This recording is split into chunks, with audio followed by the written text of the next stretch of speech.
is what a not-so-average hay day on our family farm looks like. So a few days prior, my dad and grandpa mowed one of our hay fields, or in this case, part of one, and then used a tedder over the next couple days to help spread out the grass and dry it out. And they do this several times so that on, in theory, the third day, everything should be dry enough so that we can bale, all weather permitting. The process of haying for us usually takes, roughly 3 days. What I'm doing now in this video is using a rake to create small windrows so that the square baler that we have can pick up the hay properly and then pack it into bales. And depending on the size of the field and the condition of the hay, this can take a couple hours. What if someone tattooed a light bulb on the top of their head? Do they always have to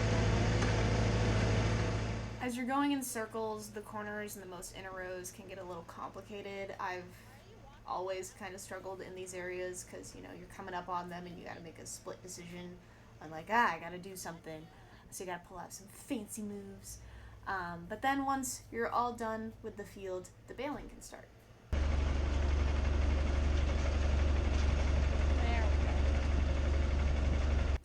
Unfortunately, on Friday, the sun kept hiding on us, so the hay wasn't really drying properly.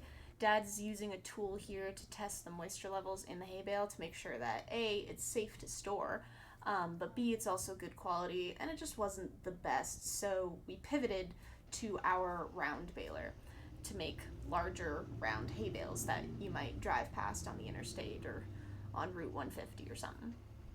So when I went to go rake our second field, now knowing that we were pivoting to make round bales, this meant I could also make larger windrows because the round baler is a larger piece of machinery and can take on more hay at the same time. So when those bales were all done and made, we took them down across the road to our wrapper to dress them up, and they'll be ready for our cows to eat later on this year. So this is what a not-so-average hay day looks like on the Huff Family Farm. He'll be coming with the next bale. Here he comes.